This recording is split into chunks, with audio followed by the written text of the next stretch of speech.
Hello, and welcome to this tutorial on how to use Sightline at Pearl Technologies to enter customer orders. In the video, I'm going to show you how to create a new customer order in Sightline, how to enter customer order lines, how to print an order verification report, and how to print the pick list for shipping. Before we get started, let's make sure we have Sightline launched with our Explorer bar open. If you don't have a Sightline sign-on or don't know how to open your Explorer, contact your system administrator. Okay, so let's begin. For this demonstration, we're going to enter an order for Hamilton Bag Enterprise.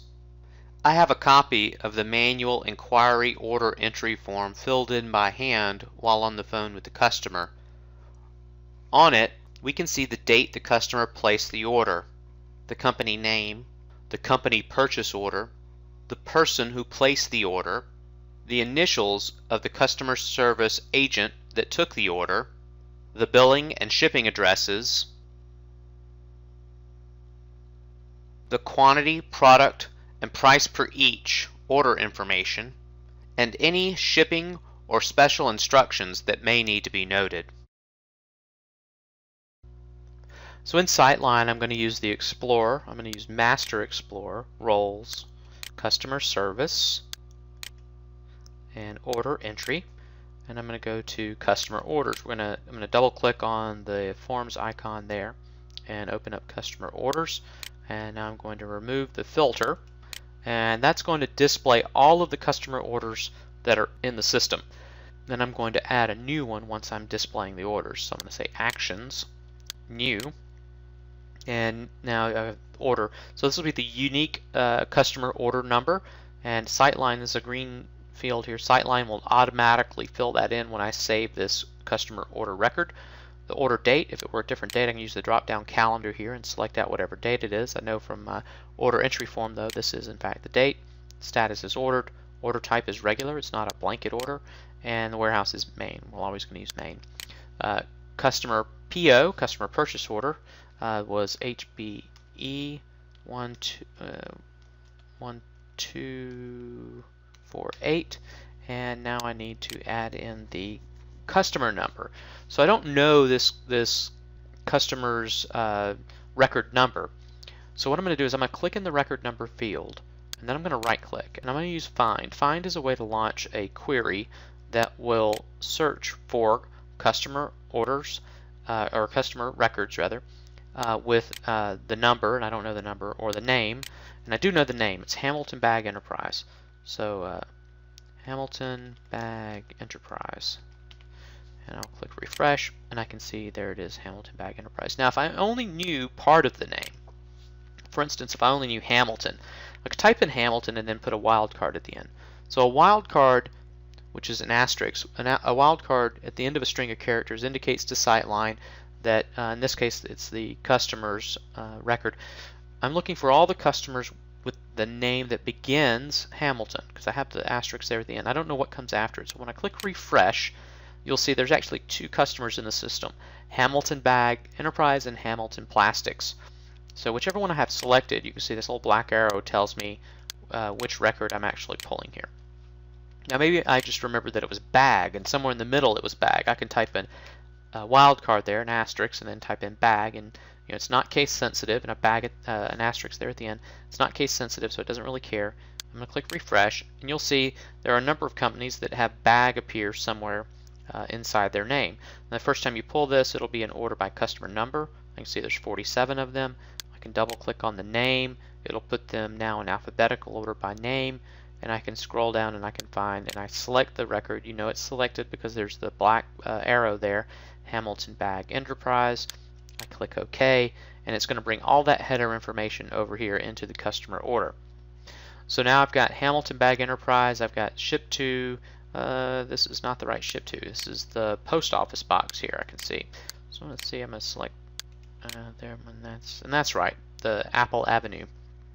Now if it weren't the right ship to address, I can again click here, right click, and this time instead of doing find I can do add. So what that's going to do is pull up the customer ship tos and it's going to automatically advance the ship to number here to the next digit, and then I could put in all the information. But that Apple Avenue was actually the one I was looking for, so I don't need to add another ship to here. That is the right one. Their terms are being defaulted from their customer record. Now I do know that the ship via here should be FedEx Priority Overnight. Now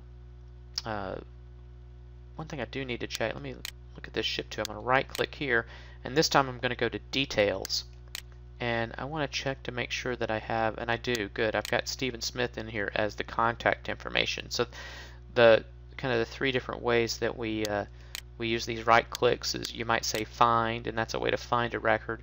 You can say add, that's a way to add a record, or I can say details, and in that way I can go in and actually modify that record. So for instance, if it wasn't Stephen Smith, maybe it was Mary Smith, I can modify that, but this is in fact Stephen Smith, and so I can change that. And I've made modifications. When I try to close it, it's going to ask me if I want to save it.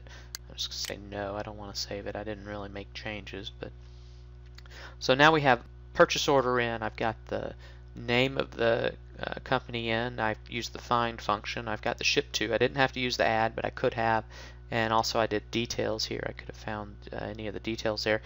I need to do a little bit of work here on the general tab. The taken by, if you look at our order entry form, it was actually taken by someone whose initials was WC, not RW, my initials. And then you also want to note here in the ship early, ship partial, these are two important flags. Ship early says that you would want to ship the order if it was available to ship before the due date. Ship partial would mean that you would ship lines independently when they became available. So in the case of, for instance, international shipments will most often be marked ship early but not ship partial. That way we can ship the order as soon as all the parts are available, but avoid costly multiple shipments when it's not necessary. You can imagine different ways that these can be configured.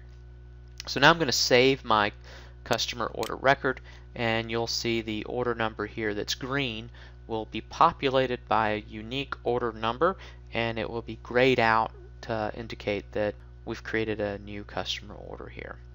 So now we've created the new customer order, we need to go in and add the lines.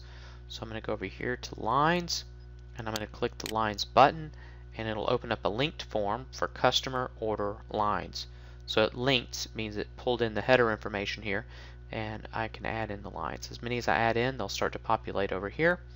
But this is line 1, so I'm going to go and I'm going to look for my item. So in this case it was VNX, and same thing as earlier. I can click here and I can do right click and do find, and for instance I don't remember the item number, but I know that the description said 24 VDC in it, and it's something that's in the middle, so it's 24 VDC.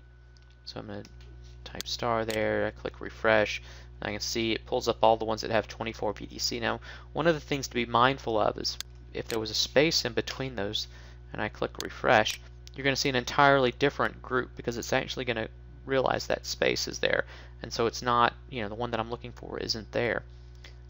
So you really have to, and I'm not going to do that yet.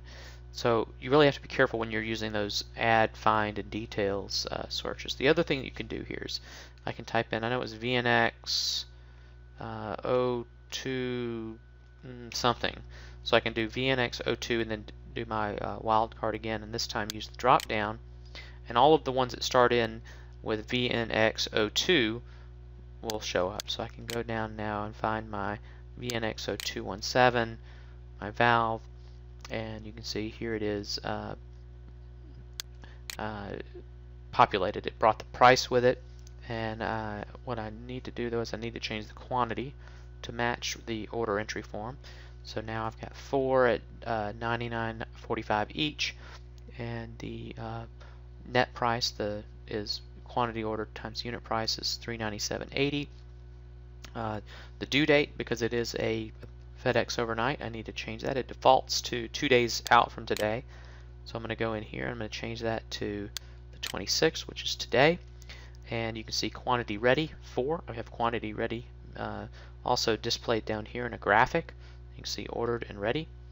And I'm going to save this. As the order progresses through the system, these numbers will actually change. So you'll see how many have I shipped, how many have I packed, how many have I invoiced. You can see all these different numbers as the order is being progressed through this process through the system. So now I've created my new customer order. I've gone in, I've added my lines. So what I need to do now is I need to go here back to the main order here, and I want to go in and print my order verification report. Now there was one other note, and that was there was no styrofoam peanuts in packaging. So what I need to do is I need to add a note here. So I'm going to go up here to this note thing. It looks like a little piece of paper with a cross on it, and in the subject line I'm going to type in shipping special instructions, and I'm going to make this internal note.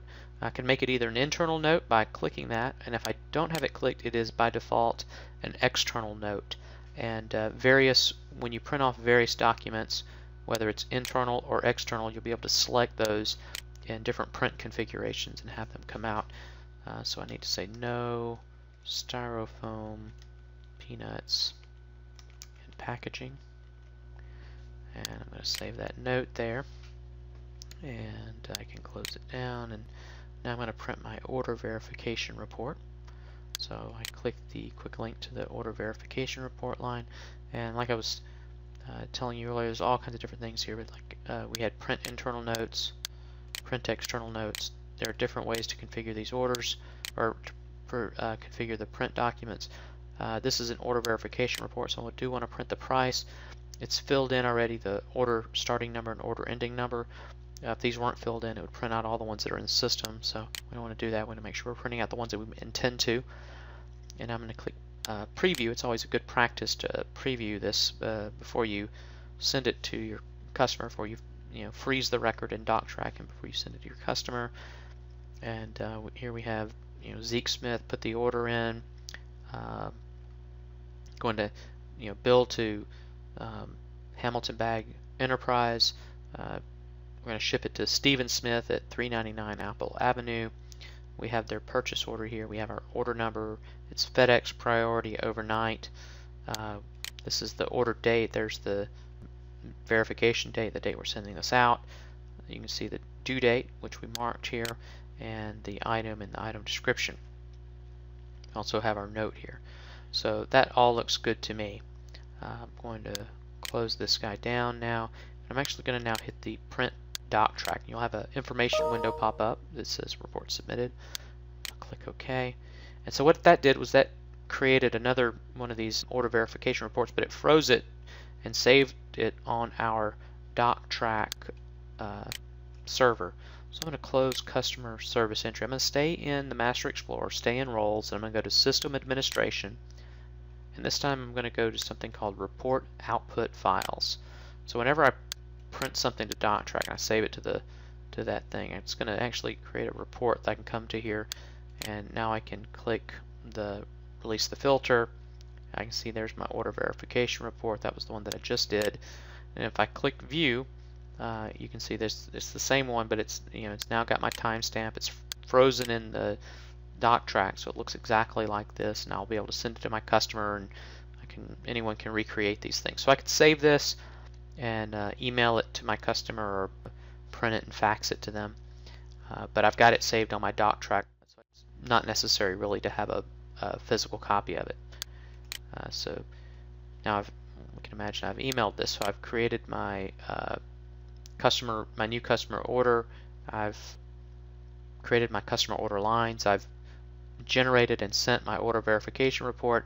And so now what I want to do is go back to my customer service, and now I'm going to go to order entry activities, and I'm going to generate my pick list.